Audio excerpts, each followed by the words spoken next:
Welcome to the Connected Leadership Podcast live broadcast, and it is a special one today because the episodes that we're recording today, we record 2 episodes every time that we stream a live broadcast. These will be numbers 99 and 100 in the Connected Leadership Podcast. It's hard to believe that we're already up to episode 100. I'm not quite sure what we're up to on LinkedIn, Facebook and YouTube with the live broadcasts. Nowhere near that because we've only been doing that for 2 or 3 months. But on that basis, we're probably into double figures, which is great. So if you're joining us for the first time, welcome. If you're a regular listener and engager, and I know we have a few, then welcome to you as well. As has become habit now for the live stream, I'm going to give you a time check and a date check because I notice people think that I'm live and actually are watching a replay. So it is currently 4:11 p.m. in the UK. On Tuesday, I think. I've lost track of the week already and it's only Tuesday. On Tuesday, the 10th of August. So if you're watching this at any other time, you are welcome to carry on and listen. And please feel free to comment as well, because we will pick up the comments at a later stage. And I'm always interested to hear what you have to think, what you have to say. If you join us live, please share your thoughts, share your comments, ask a question, and I will bring those into the interview as best as I possibly can.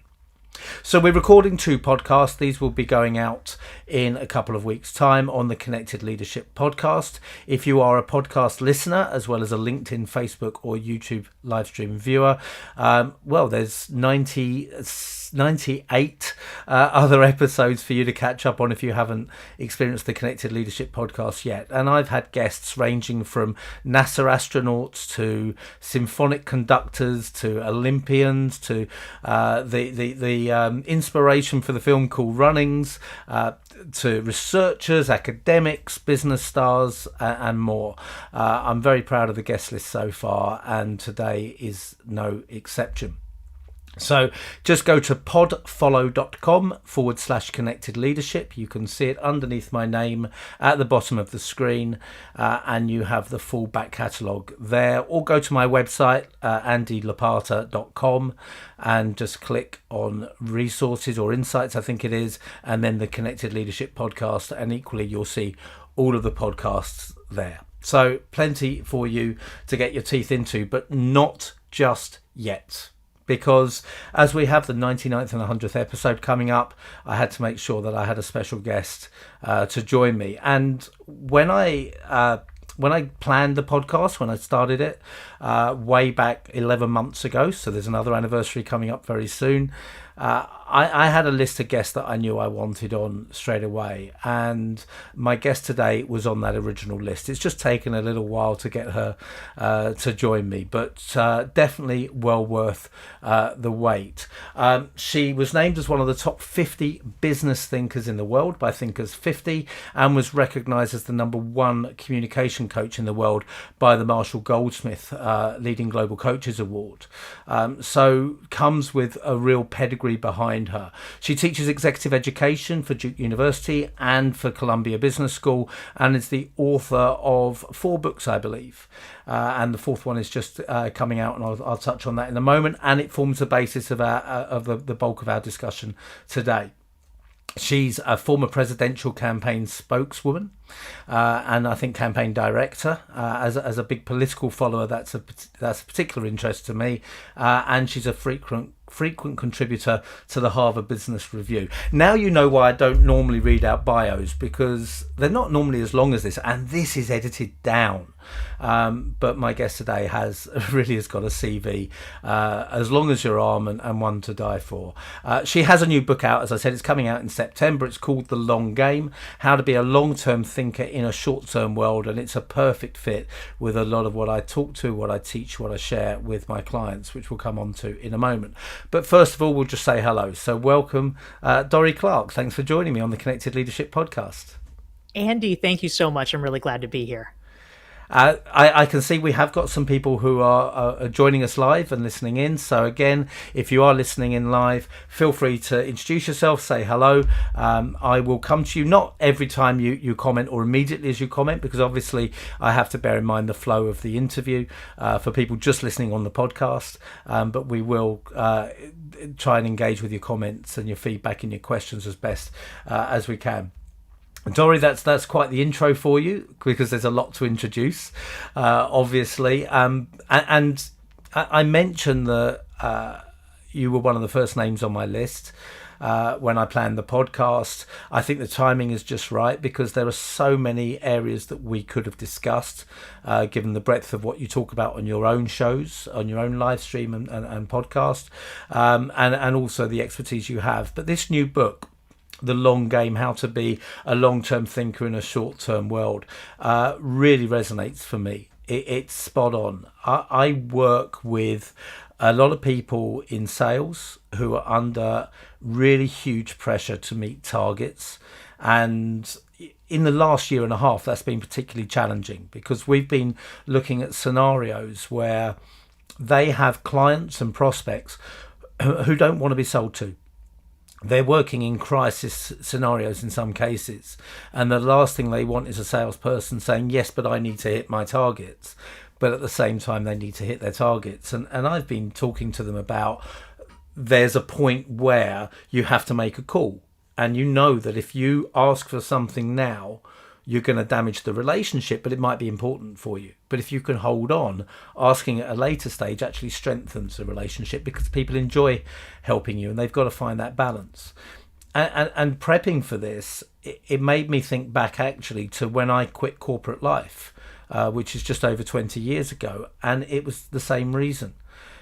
I was running contracts in the southeast of England that were... The response to what the needs of the contract did not dictate what I was asked to do. Instead, it was all depended on how the company was doing on the New York Stock Exchange, which of course has nothing to do with the needs of a contract in the southeast of England. How did we get here? You know, it doesn't look like things are going to change. Organisations are still short-term focused in my experience. How did we end up here in the first place? Well, part of it, of course, unfortunately, is just human nature, that something now is more appealing than something later, because it's kind of like the famous Walter Mischel marshmallow test, right? One of the things that they discovered about, and people are probably familiar with this famous sociological study and psychology study, that you offer kids marshmallows. You say you can have one right now, or you can have two if you wait 15 minutes. And of course, the quote unquote right answer in order to maximize your marshmallow deliciousness is to wait 15 minutes. What they discovered is that while it is true that in some cases it's a matter of personality, some people are more patient, some people are more impetuous. One of the things that they also discovered is that if the kids came from a background where promises were not reliable, then very logically they took the marshmallow now, because they said, you know what, these people could just be lying to me. So I might as well take the marshmallow now. And we certainly live in a world where, when a lot of things are changing, when a lot of things are up in the air and feel very uncertain, sometimes people want to grab the marshmallow or grab whatever their equivalent of it is. And it's unfortunate, because we all know that you can get better, more lasting, more meaningful results if you wait, if you're patient. But it's a constant pull between human nature of wanting it now, and also being a little unsure sometimes about whether your calculation will actually pay off. So, I mean, I wanted to explore, and I do want to explore, how much of this comes into corporate and organizational culture and is driven by that, and how much it's just us as individuals anyway. So let's start from the latter perspective. You've got a high profile. You know, a lot of people want to be connected to you and engage with you for any number of reasons. Do you notice a difference between people who connect with you with a long-term view, or people who just want a piece of you straight away and they've got an ulterior motive? And how much does the latter stand out? Yeah, it's a useful question, and it's something that I definitely talk about. I have a whole chapter about it in my book, The Long Game. I can't even tell you, Andy, and I'm sure you've probably experienced this as well. How many people who, maybe I've met them in person and then they follow up with a LinkedIn invitation. Maybe sometimes I haven't even. They just, friend me on a social network. And then the minute I accept, they follow up with a message saying, "Oh, hey, I see you're connected to so and so. Can you introduce me to so and so?" And of course, so and so is some high profile person that of course lots of people want to or try to get introduced to, and that's something that really doesn't go well. So, one of the interesting questions to the point where you started this out, you were talking about sales. And of course, the sort of easy mantra is, well, it doesn't hurt to ask. And one of the points that I really want to make in the long game is actually sometimes it does. Sometimes it legit hurts to ask. And you need to wait, because if you transmit to the person that you've just met that you don't really care about them, you view the relationship as completely instrumental, they are not going to be very helpful to you. And in fact, it's probably going to tarnish your reputation to the point that anytime somebody mentions your name, they're going to be like, "Oh, that guy," which really does not bode well for your future success. So yeah, one of the points that I actually make in the long game is I have created a rule for myself that I would venture to say is perhaps not a bad rule for other people to follow as well. And I call it no asks for a year. And I'm not talking if you're a professional salesperson, that's literally your job. But if you are building a relationship with someone, colleague, a friend, I think that it is actually a good policy to not ask anybody for any sort of meaningful ask, an ask that involves political capital for at least a year, because it, number one, prevents you from forming any agenda, and number two, it prevents them from inferring that you have an agenda. I think that's great advice. I want to explore that a little bit more deeply. First of all, hello to Susie Parker, who's watching on LinkedIn, and has said social climbing is a great way to lose friends and influence, and I think that's absolutely spot on. And this goes back to what I was saying about, if you ask too soon in a relationship, you damage the relationship. But if you ask later, you can actually strengthen it. It's what I have a graph I call the impact point graph that illustrates this. I'm going to throw a little nuance in that direction, if you like, because I think that's a great general rule. And what springs to mind as you share that is Stephen Covey's emotional bank accounts, that you invest in the bank account, you invest in the relationship before you seek to withdraw. You meet some people who are clearly in a space where they're engaged by what you do, they're enthused by what you do, and they want to help you almost as soon as they meet you. And I can name people that I've had that relationship with. And actually holding back too much would almost be an insult to them. Not quite that degree, but along those lines. Do you have that 1 year rule with everyone, or how much do you allow for reading personality, and how do you read that? What are the signs you look for? Yeah, I think that's an important distinction. And, the point that you're making, Andy, is, what if someone is essentially coming to you? What if they want to be helpful? And of course, that's a different scenario, right? Like if we're at a dinner party and you say to me, "So, Dorie, let me tell you about that time I won the Nobel Prize." I'll be like, "Oh my God, this guy, like, clearly he won a Nobel Prize once and now he can't shut up about it. What a jerk." It is very different if we're at a dinner party and I say to you, "Andy, tell me about winning the Nobel Prize. Oh my God, what was that like? Tell me everything." Well, that's been invited. You're not a jerk for telling me. You'd be a jerk for refusing to tell me. So if the invitation has been issued, then by all means, it's really just a question of, what are you shoving down people's throats? That's the dynamic that we want to avoid. So I always keep my Nobel Prize winning story for at least 2 years. But then I talk about both of them. So just following that thread a little bit further, do you still think that there is something to be said for, even if someone says, how can I help you? I'd like to help you. Still saying thank you, but let's see how things go. Because I do think that there's a bit of a culture I've spotted, particularly in networking circles, the formal networking circles, where there are people who overteach, seek to help other people before you seek help for yourself, which is a good lesson in itself, but ends up with people interpreting it as, instead of saying what do you do, they say how can I help you before they've even met you. So do you think there are times to say, well, actually, thank you for that, let's get to know each other first?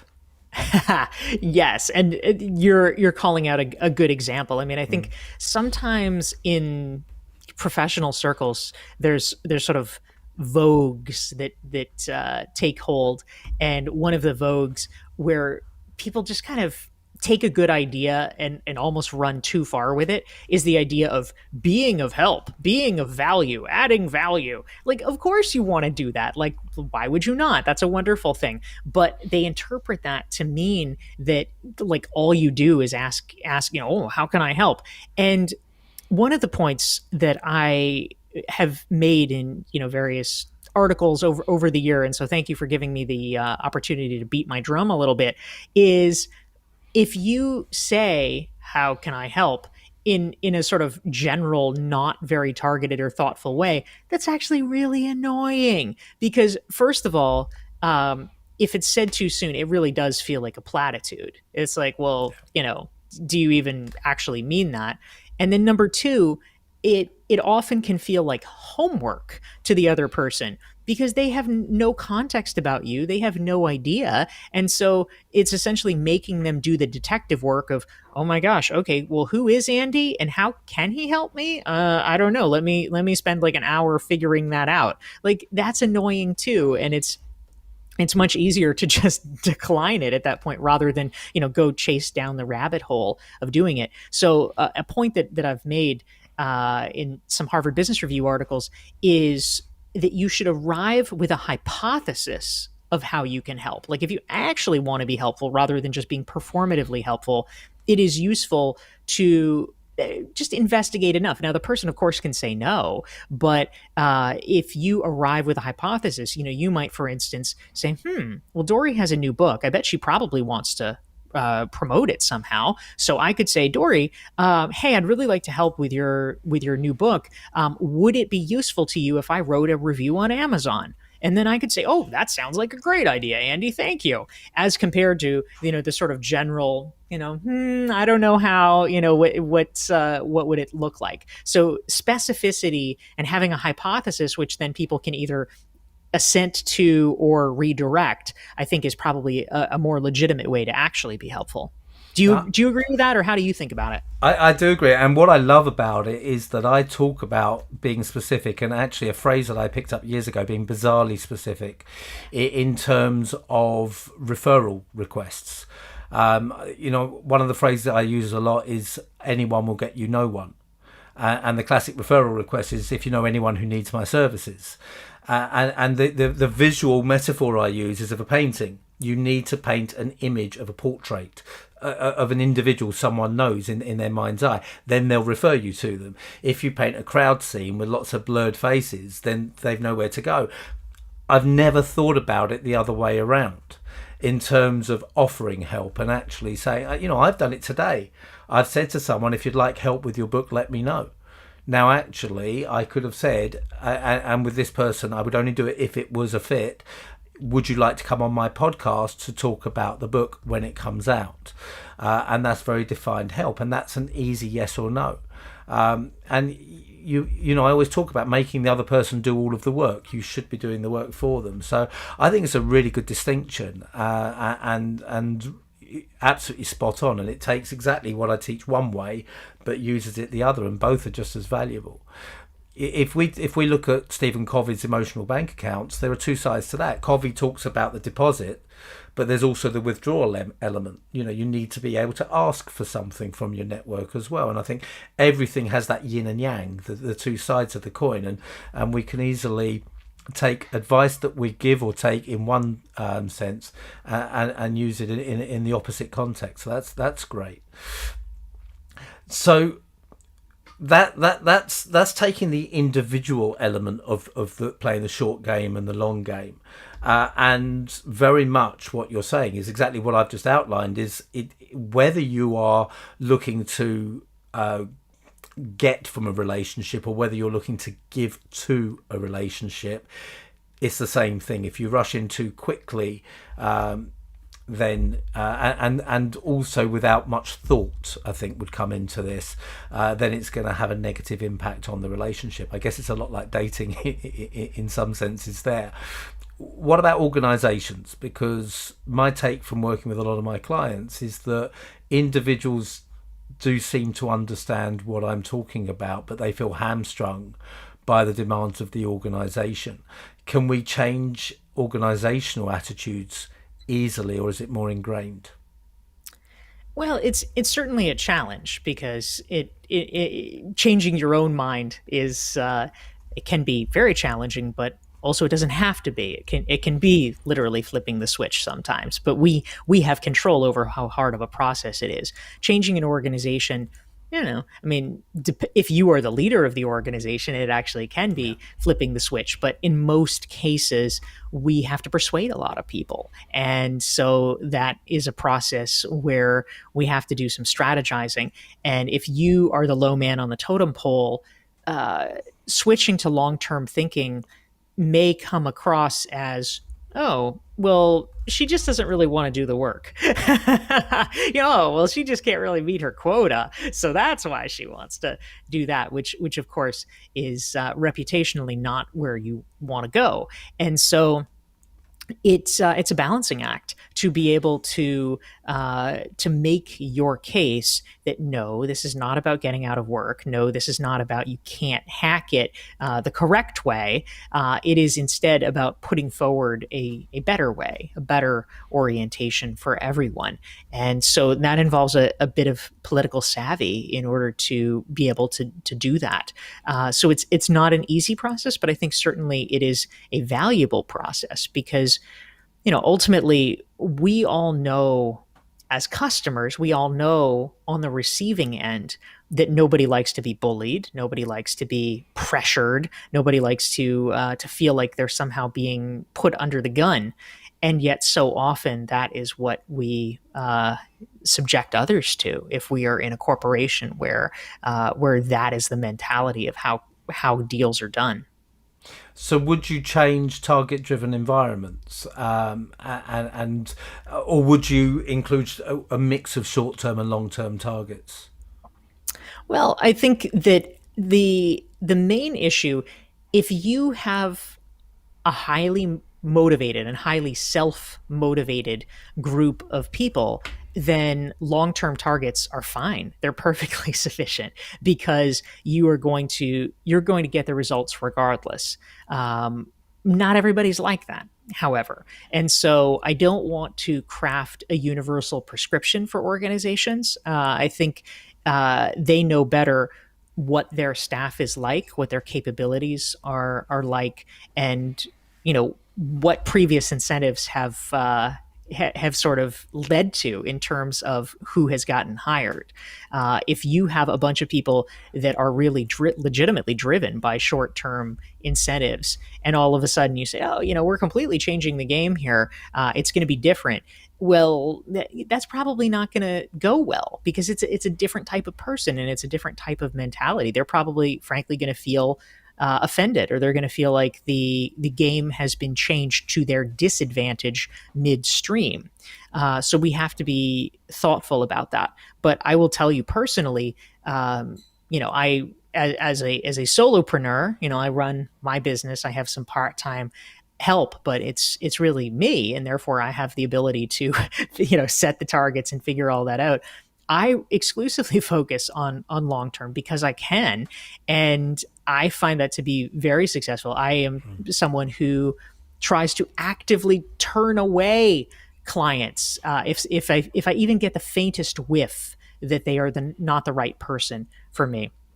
I will easily turn away, tens or hundreds of thousands of dollars of business per year, because if I get the sense that someone is looking for the wrong thing, if they're coming at it from the wrong perspective, uh, in terms of what I can do for them, or in terms, frankly, of timeline, because the work that I do, for instance, my executive coaching work, helping people, thought leaders build their platforms, that is a slow process. Even in the best of circumstances, it is not a fast process.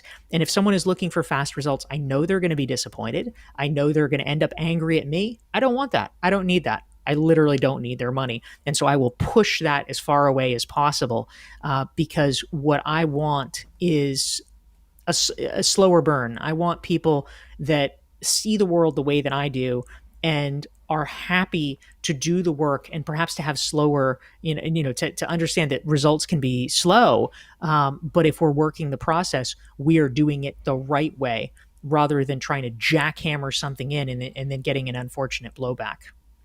I definitely get that. I remember years ago when I first effectively sacked a client because they just weren't aligned to my values. And it was right at the start of this business, and I needed revenue, I needed clients, but I didn't enjoy the work, I didn't enjoy the engagement, and the first chance I got, I found a way to extricate myself. And I find that very satisfying, to not to be in that position to have to do that, but to value yourself enough to do that. That's easier for us because we run smaller businesses and we're at the center of them. Have you seen larger organizations who do this effectively, and what is it you've seen about them in the way that they operate? Well, I think one characteristic oftentimes is that that they are not publicly traded, because it's very hard. I mean, a lot of people hold up Jeff Bezos, and I think he actually is a great example of one of the very, very few leaders of a publicly traded company. I guess technically he's no longer the CEO, but for many years, of course, he was. Where he very willfully bucked this trend and informed shareholders. I mean, literally made it explicit. If you are looking for short-term profits, don't come here. You will be disappointed. We are reinvesting in the business. And he was one of the very few leaders that had, frankly, the courage to do it. I mean, for a long time, Amazon was punished for that behavior. Certainly, that has not been the case of late. But it really did require people to have the same philosophy, and mostly that's not the case. So where we often see it is things like family businesses, things that have been passed from generation to generation, because the time frame is different. In my new book, The Long Game, I actually start out by sharing a story from my friend Martin Lindstrom, who's a well-known branding expert and author. And one of his sidelines is he actually is an advisor, a branding advisor to a royal family. And he said that when he first started his engagement, the leader of the royal family came up to him and said, "Martin, uh, I want you to know we can't have you thinking short term around here." And Martin said, "Okay, well, I'm on board. What do you mean by that?" And the leader said, "What we mean is 5 years and 10 years, like nobody cares about that. What success means is that this generation will have succeeded. If that happens, then you will have done your job." And I think for a lot of family firms, that's how they view it. It's very rare, of course, in a public company for that to be the case. Yes, I was going to talk about publicly traded organisations, because you talked about it's very easy if you're the big boss. But of course, if you're the big boss but you're publicly traded, you've then got your shareholders to answer to, and they tend to be much more short-term focused. Using the example of Amazon, you said Amazon got punished early for taking a long-term view. And I guess the answer lies somewhere within that story or within that example, that you have to know if you take a longer term view, that your short term results are going to be below expectations, and you have to be able to factor that in, and you've got to be able to ride that. And that works whether you're at the top of a publicly traded body and you're looking at how you're going to ride out the company's AGM for the next 3 years, or whether you're a sales rep who's going to miss 2 or 3 targets, but next year, if you can hang on to your job that long, you're going to outperform everyone else. That's right. And narrative becomes essential here, because if you leave the narrative interpretation up to other people, they're going to just say, well, he sucks. Like, look at all the red ink. He doesn't know what he's doing. And that's the logical interpretation if you don't provide another interpretation. But if you actually do the work like Jeff Bezos did in a very masterful way, frankly, of saying, no, this is the plan. This is not a bug. This is a feature. This is literally what we are trying to do here, and you are repeated and adamant about it. That becomes very powerful. One of the things that I quote in The Long Game is there was an interview that Jeff Bezos did 10 years ago, back in 2011, with Wired magazine, and he said that one of the secrets of his success was, he said, most companies think on about a 3-year timeline. He said, we don't. We try to double that. We think at Amazon on at least a 7-year timeline. And the difference is enormous, because the things you can accomplish in 7 years are actually really substantial. And most other companies are not even trying. They're not even playing in that space, because they feel like they can't afford to think that long term. But that is what we're doing, and that is the competitive advantage. There's companies that I've worked for back in the day where the whole industry is short term focused. I think about when I worked in a publishing house, and I was at the publishing house for probably just over a year, and there was a cycle within London publishing houses of people coming back. So I was there so long that I saw people who'd gone round to the jobs at all the other publishing houses and came back while I was still there. How do you change that attitude?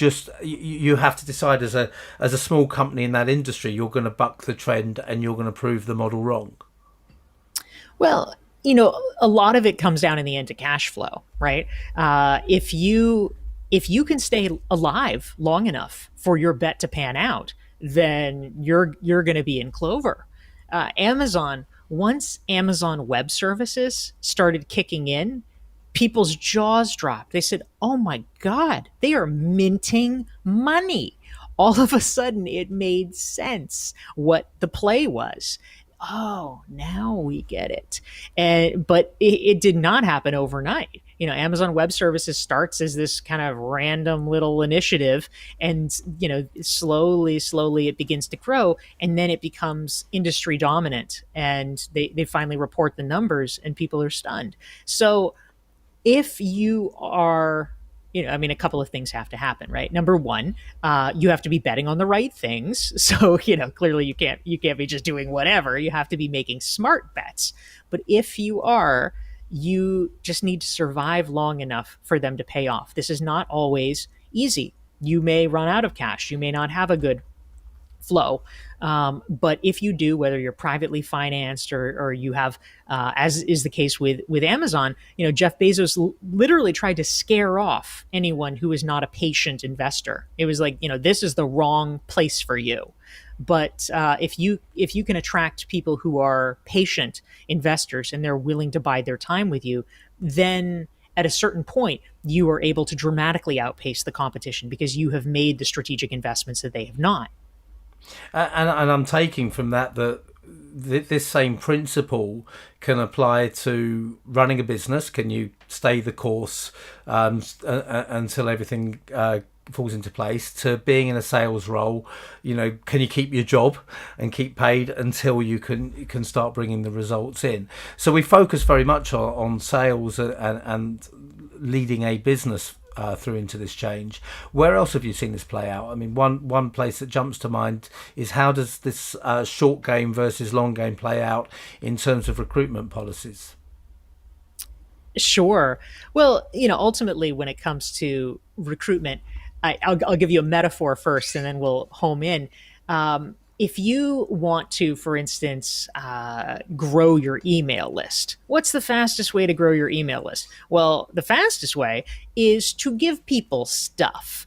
So, for instance, something that people try sometimes is, oh, sign up here and you can get a raffle for a free iPhone or something like that. Like it's very easy to get people to give you their email address if they are going to win a free iPhone, but unless your mailing list is actually about, oh, you like iPhones, here's how to optimize the use of your iPhone, uh, it's not going to stick. Because if you're trying to build a mailing list about whatever, about leadership or about sales or whatever, the people who just want a free iPhone, they don't care. They're going to unsubscribe the minute they find out they either do or don't win the iPhone. So it's just not effective. The fastest way is not the effective way.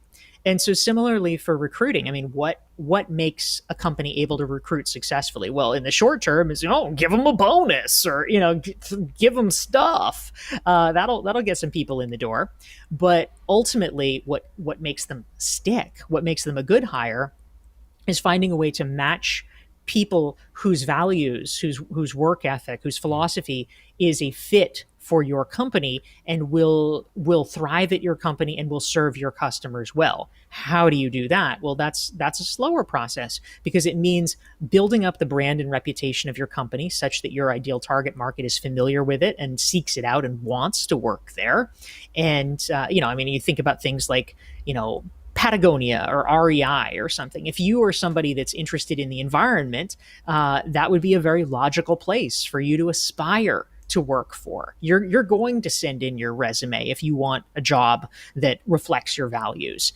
They don't have to work at it anymore because the people are already coming to them, and that is something that takes time through continued demonstration of your values over time through charitable endeavors, through content creation that speaks to the values of your ideal customer and your ideal employee, etc. So, if you're working with someone and they want to change their approach, their organization's approach, and they want to look at the different areas in which they can start thinking long term, we've talked about sales, we've talked about recruitment, we've talked about the overall business strategy. What are the key things that they can do? Where are they going to see easy changes, easy wins? And I guess that's short-term thinking straight away. But let's start with that. That's right. That's right. What's the easy way to do the long-term There things? you go. Human nature. I'm just as guilty. But we people want to see quick results. I guess that's the short game. But if you can prove that, then you can sell the longer term plan as well. I'm digging a deeper hole here, aren't I? Well, I think part of it is actually doing an analysis of your procedures, because many times people just literally haven't even asked the question. Like this is not on the radar, right? And so I think doing essentially an audit of a given process, like let's take for example the recruitment process, and mapping it out. Like, okay, here's our steps, here's what we do, here's how we do it, and for each of those, actually looking at it and saying, well, are we optimizing for the short term or the long term here? Like what, if you had to pick, like where does this fall? And so, for instance, what I would consider to be something optimized for the short term is getting as many candidates in the door as possible, even whether they're right or not. So, I mean, an example to take it to the personal realm. If you want to write a personal ad that, oh, it's going to fit lots of people, Andy says, oh, well, I like walks on the beach and I like music and I like travel and blah, blah, blah, blah, blah. And it's like, okay, great. Well, now Andy can match with, everyone in the world. That's fantastic. It might get you volume, but it's probably not going to get you the right person, because there's going to be a lot of chaff amidst that wheat. And if you actually want the right people, you probably want to be more specific. You want to say, you know what, I like travel, but I hate camping. I only like cities. Or, yeah, I like the beach, but I really, I don't like lakes. So don't ever make me go to a lake, whatever it is. But that's the way that you are far more likely to find the person that is right for you. And it's the same thing for companies. I think about, like Zappos, very famously has sort of taken this to 11, so to speak. But they are optimizing for weird. That's what they want. That's their professed value, which is probably not right for most companies. But in their case, they're like, no, if you do not self-identify as weird, this is the wrong place for you. And I think that is fantastic, because you have to have that level of, as you say, bizarre specificity. And that actually really helps with the long term. Doesn't help with a big pipeline, but it helps with the right pipeline. I think this is a really important point, and we're back to this visual metaphor of the portrait versus the crowd scene, aren't we? And a constant argument in my profession is, do you go for any work you can, so you become a generalist expert, or do you niche or niche, as you would put it? And following that niche is very scary for a lot of people.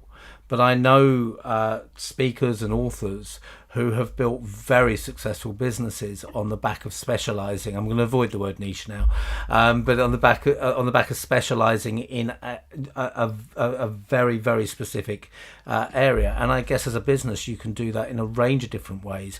Who do we target? What do we deliver? Who do we recruit? What are our values? How do we work? How do we operate? We only operate by, we provide food only on takeout, only on delivery, or only on Mondays, or whatever it might be. That takes long-term thinking, doesn't it? Because you can't expect to grow a business quickly that way, but you can grow a very strong presence in the market that way. Yeah, absolutely. It's, ultimately, long-term thinking is about strategy. I almost use them interchangeably. I suppose you could quibble and say that they're slightly different, but ultimately, it's about deciding what you want and then pursuing that and prioritizing that. That's the essence of strategy. And strategy is about making choices. In the long game, I actually write about what I think is some great research by Francis Fry and Ann Morris, coming out of their book Uncommon Service. And they say, and I love this, that the secret to excellence, the secret to true brand success, is deciding what to be bad at. And I love that so much, because of course everybody and their brother wants to decide what to be good at. Oh yeah, we're going to be great at this, we're going to be great at that. Well, guess what? You can't be great at everything, and you also frankly can't be great at this but then just average at everything else. That's not how it works. We have finite energy. If you're going to be great at something, you have to be bad at something. Make the choice, and most people are not willing to do it. And when you talk about deciding what to be bad at, are you now going into the realms of the Tim Ferriss stuff and so forth, about just get rid of it, outsource it, find someone else who's going to do that for you?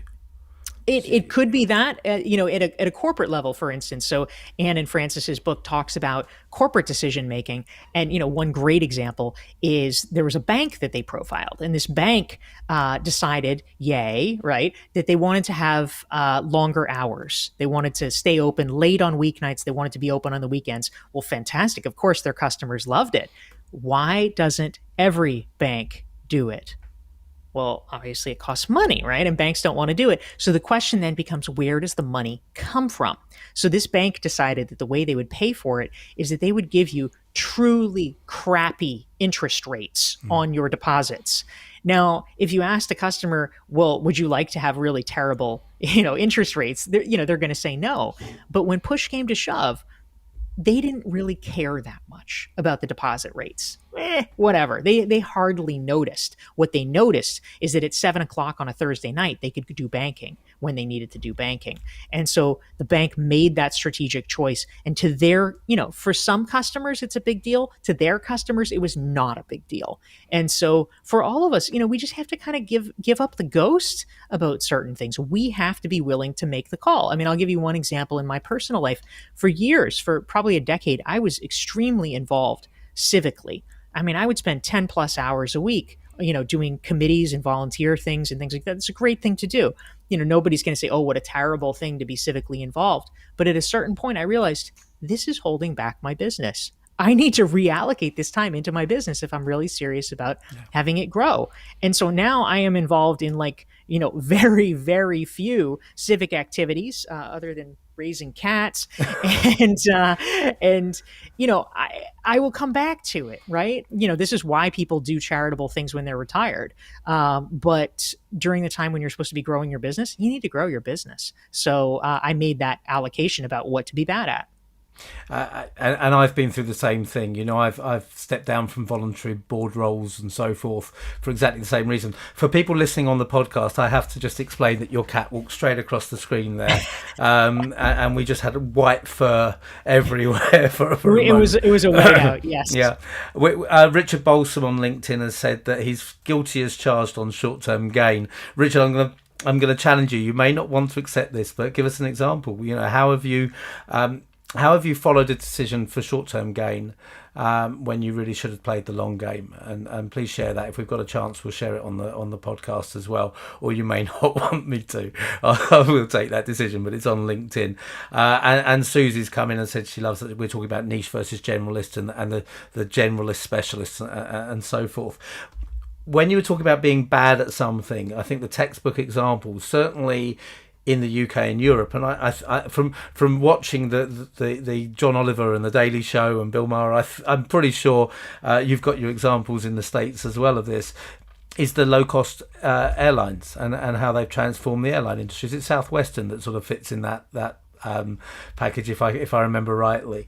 But EasyJet and Ryanair came in UK serving Europe and Ireland.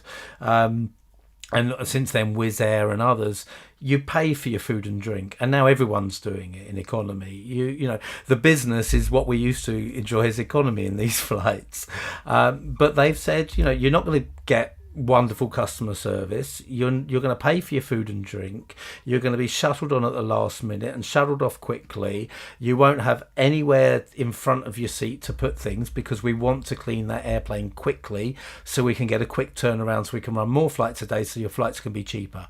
That's I think textbook example, isn't it, of being bad at something deliberately. Absolutely, yes, and deliberate is the key, because if you were not deliberately bad at it and they were just trying to be average, but you're like, oh my god, these people suck, then no one would like it, no one would embrace it. But instead, Ryanair and EasyJet actually have lots of fans. They have lots of people that say, you know what, I don't care. I don't care if I have to buy my food. I want to, go to Mallorca for 30 pounds. And that's, that works for me.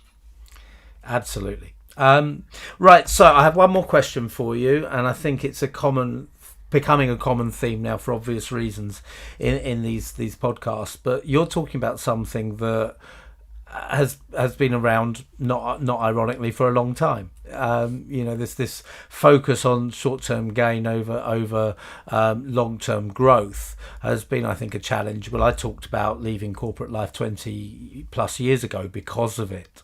So it's been around for a long time.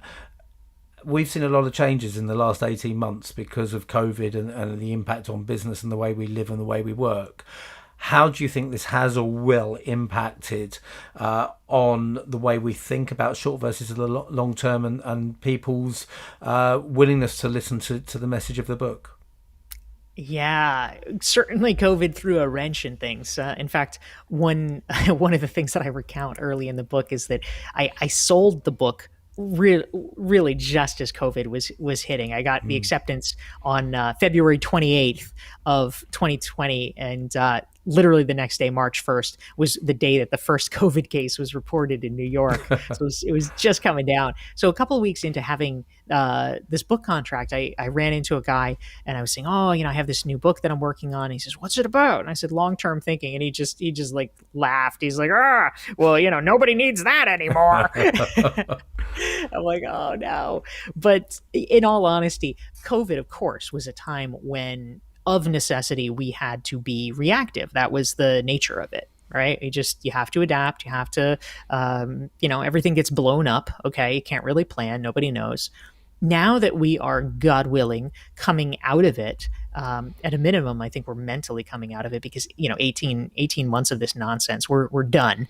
Hopefully we're coming out of it in terms of getting to a more vaccinated and controlled future. But I think people are ready to take back the reins. While it is good to be adaptable and be able to react when you need to, that's no way to live. That's, you're like a jellyfish on the waves. Just, I'll kind of go some places. We don't want to live our lives like jellyfish. We want to be steering the ship. And so I think that there's an important place for long-term thinking.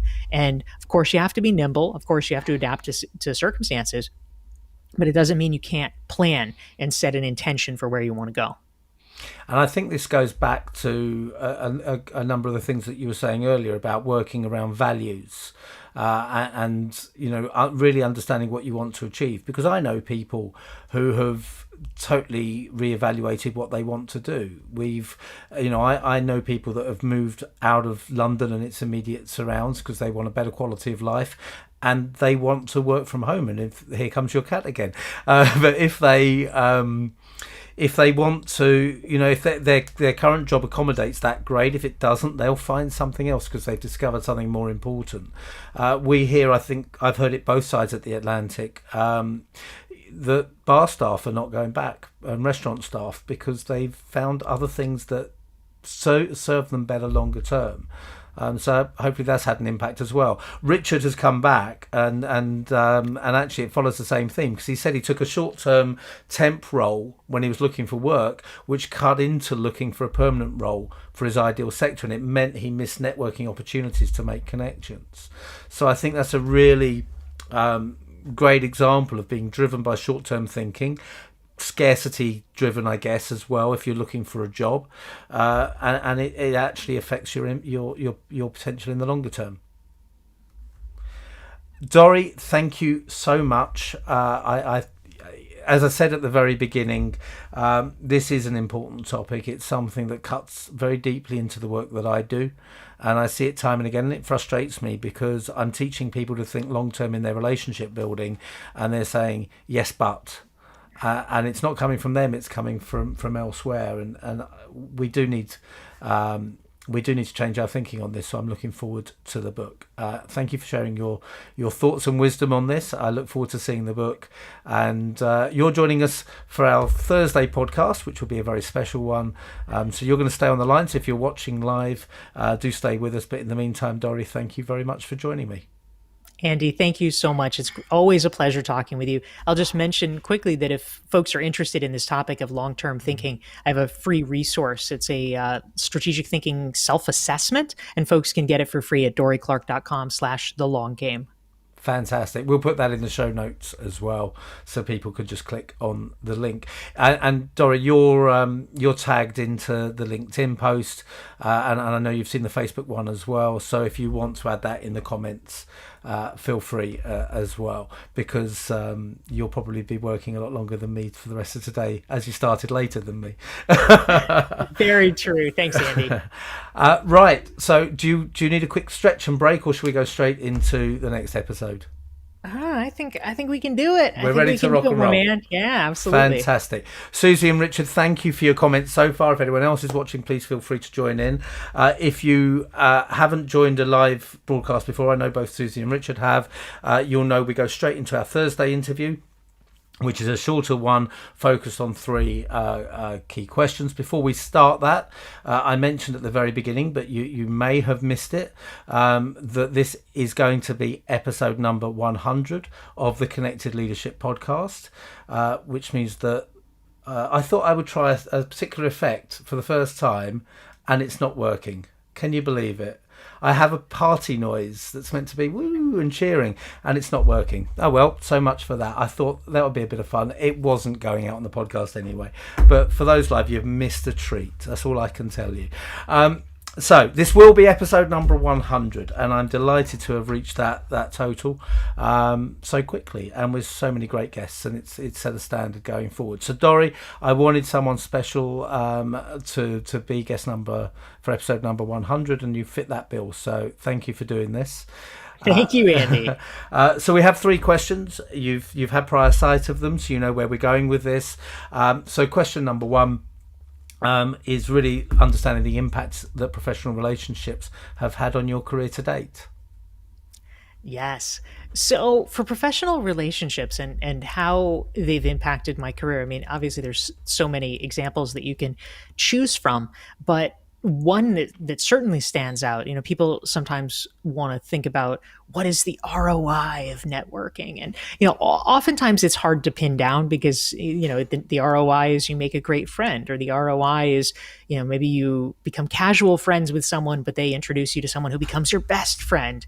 But we don't always know. But I actually think about this particular woman that I met, and I had moved to New York in, about 7 years ago. And I was basically, I needed to build a social network for myself. I knew some people, but not a lot of people. And I didn't really have a very active professional community. So I needed to work to build it. And so there was a guy that I met kind of casually, and he was a bit of a networker. He was kind of into connecting people. And so we decided to start co-hosting dinner gatherings. And what we would do is we would take responsibility. We would each invite 4 people. And so we'd have a table for 10, and then our social networks would cross-pollinate. So he invited a particular woman to this dinner gathering, and she was an early instructor on an e-learning platform. And she was very nice. We got to spend some time together. We didn't become like super best friends. Like in the intervening, say 7 years, I've been on her podcast a couple times. Like, she's maybe come to a couple of dinners, but that's it. It's not an incredibly extensive acquaintance. But as we were talking at dinner that night, one of the things that she said is, "Oh, this thing that I do with the teaching, you'd be really good at that. I'll recommend you." She was just appreciative that I had the dinner and invited her. And I was like, great. I didn't know anything about it. I had done a little bit of online teaching before, but it had been not terribly lucrative. It had been, okay. But, it's one of these things you just say, well, thank you. Okay, that sounds great. And so she did refer me. And this has actually become something that has literally generated over 7 figures of income for me from this, this person that I don't really know that well. And so I think oftentimes with professional relationships, we guess wrong. We think, oh, well, this person for sure, they can be a really valuable connection. And we grossly underestimate certain other people or what the nature of the connections or the referrals will be. But this woman has proved to be one of my most valuable professional connections. And it's not at all who you would necessarily expect, which for me is one of the joys of networking, that you can get surprised like that. Absolutely. For the benefit of those watching live on the live streams, I think it's next week's podcast is with Rob Gardner. For the benefits of those listening on the podcast, last week's podcast was with Rob Gardner, and the whole topic was judging book by its cover.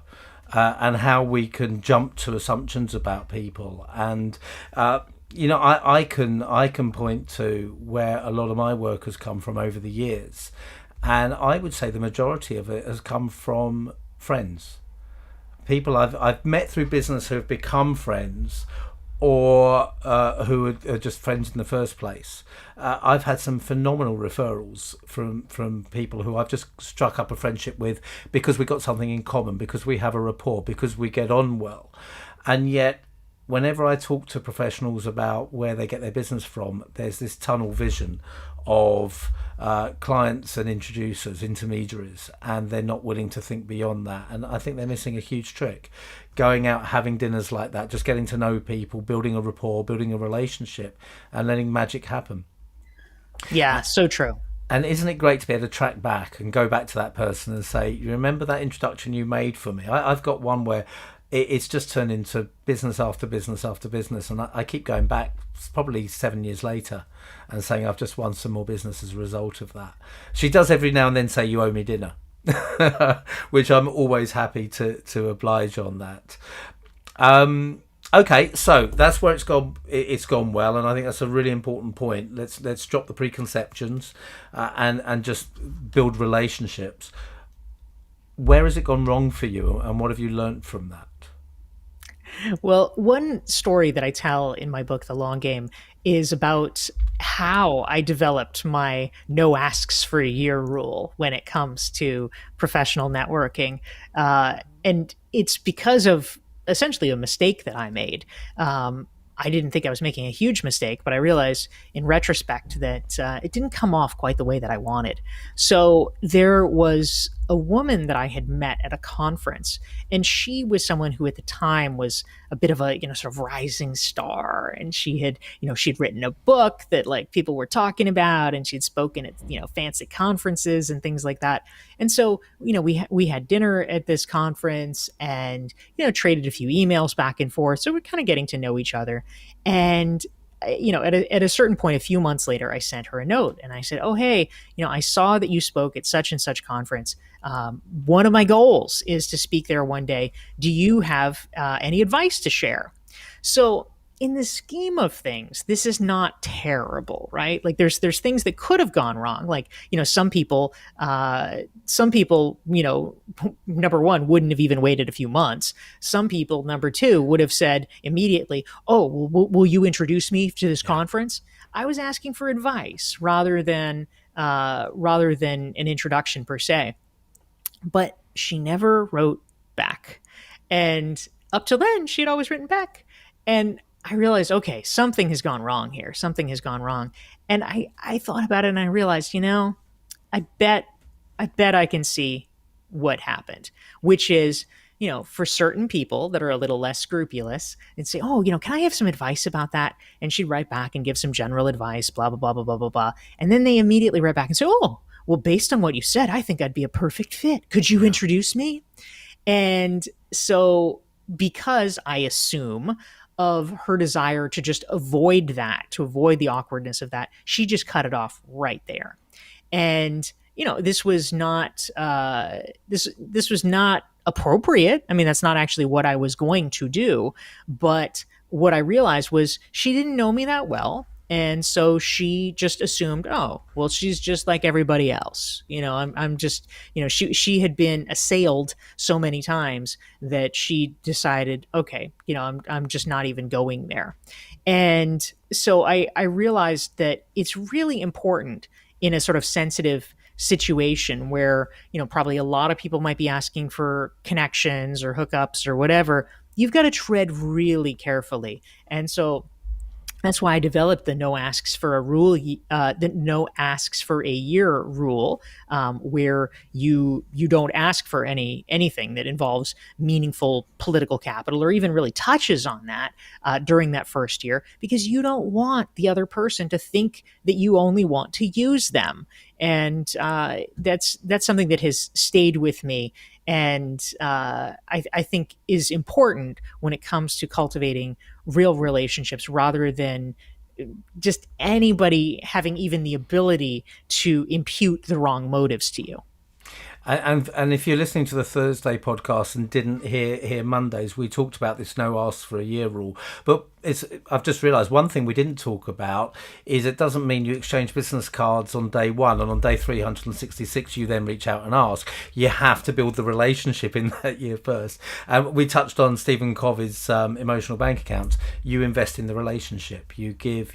I've shared this on the podcast before. I know people are going to laugh when I say this, but my favourite saying is a lady called Elizabeth Asquith Babesco, who said, "Blessed are they who give without remembering and receive without forgetting." So it might be no ask for a year, but it might be no ask for 3 or 4 years, and it may actually be no asks at all. But you're giving in one direction, but someone else will support you, and it's the network as a whole.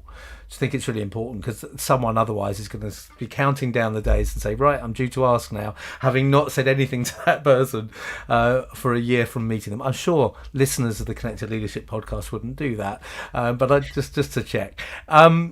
Did you ever hear from her again? Did you reconnect? I tried. I over the years, multiple times, at different points, I've reached out. She did eventually, sort of write back. But for instance, several years later, we were both going to be at the same conference. I saw she was speaking, so I sent her a note. Oh, hey, you're at this conference. Do you want to, meet up? Do you want to grab a coffee? And she gave some sort of, oh, I think I'll be at blah blah blah at blah blah blah. Come look for me. I'm like, okay. Well, that's a ringing endorsement. So yeah. Since then, the answer is we have not really connected. We've emailed a couple of times. The truth is, actually, her star has fallen, so that might have something to do with it as well. Perhaps, perhaps she was overly suspicious of other people as well.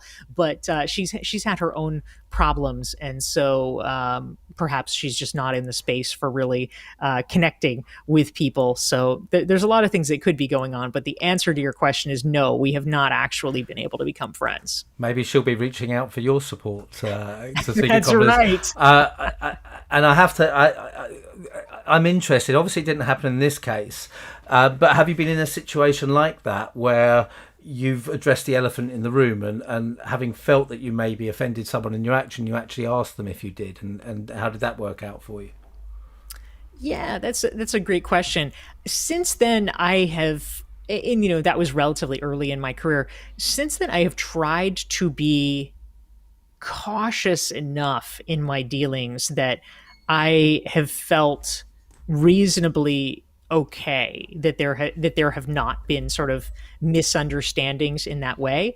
I'm certain that I probably have offended people, but in different ways, not that way.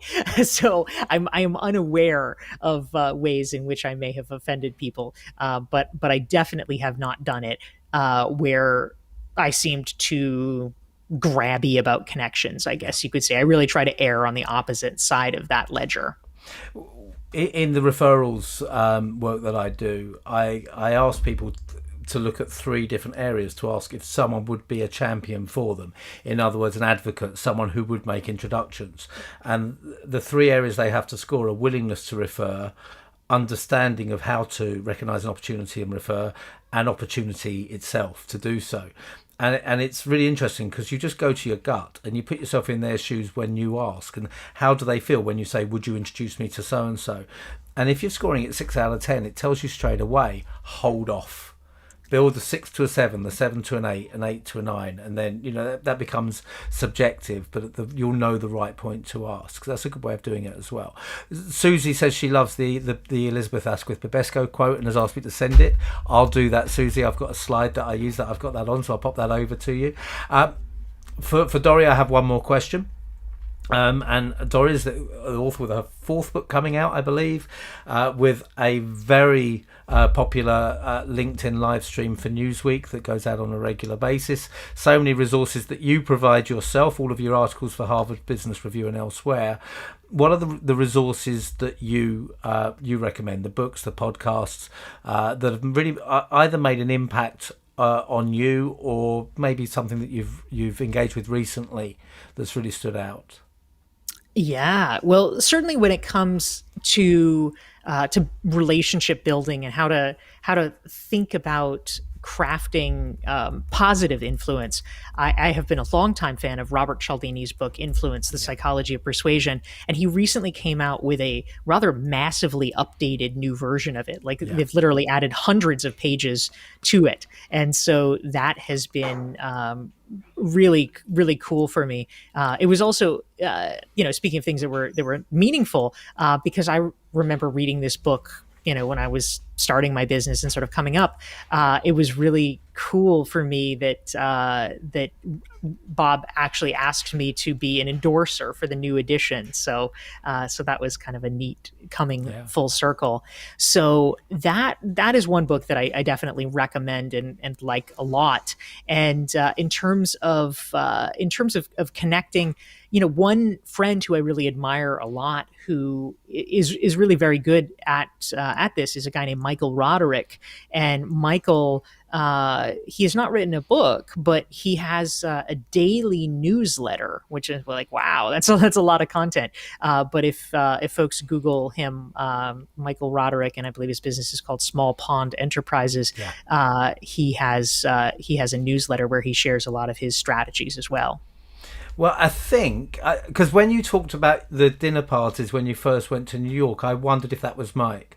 But I can't remember if it was Mike who introduced us or if it was Susan Rowan, and she introduced me to Mike and to you at the same time. But certainly, I think it may have been Mike. And if I'm doing Susan a disservice, I apologise, because I know you're friendly with both. Absolutely. I was just lucky enough to get to see Susan about 10 days ago, because I was just back from the Bay Area. She's great, and she's been on the podcast as well. Mike, I'm not sure we've had Mike on yet. We must get him on, but a great guy and a fantastic connector. Dorie, thank you very much. You've been not guest number 100, but episode 100, and well worth it, as I knew you would be. I really appreciate you joining me. Thank you very much for being a guest on the Connected Leadership Podcast. Andy, thank you so much. It's been a pleasure. I always love talking about relationships and connections, and certainly it's a big theme of my new book, The Long Game. So it's an honor to be on with you. Thanks, Dorie, and best of luck with the launch in September. So that's Dorie Clark. I hope, and I'm sure that lived up to the promise at the beginning. I've wanted Dorie on the show from the very beginning, and it was worth the wait. An excellent guest. We may well have a live stream, just waiting to confirm it, for 10 a.m. I think it is UK time on Friday, with Charlotte Sweeney. We'll be looking. I can't remember the actual theme offhand. I always come here without checking my notes of what's to come. I'm so focused on what I'm doing on that show. But Charlotte is a leader in the world of diversity and inclusion. Her team have just conducted some worldwide research on gender engagement. So we'll be talking about that. That was a show that was meant to happen a couple of weeks ago, but then tech issues got in the way. So fingers crossed, we're just waiting for confirmation. Fingers crossed that will be on Friday. Obviously, being August, it's a little bit quieter as people aren't around, but do keep your eyes peeled for more shows. And if you haven't checked out the podcast yet, well, as I said earlier, there's another 98 shows for you to get your teeth into. So do that. If you're in the UK, enjoy your evening. If you're anywhere else in the world, enjoy what's coming. And I'll see you again soon on the Connected Leadership Podcast.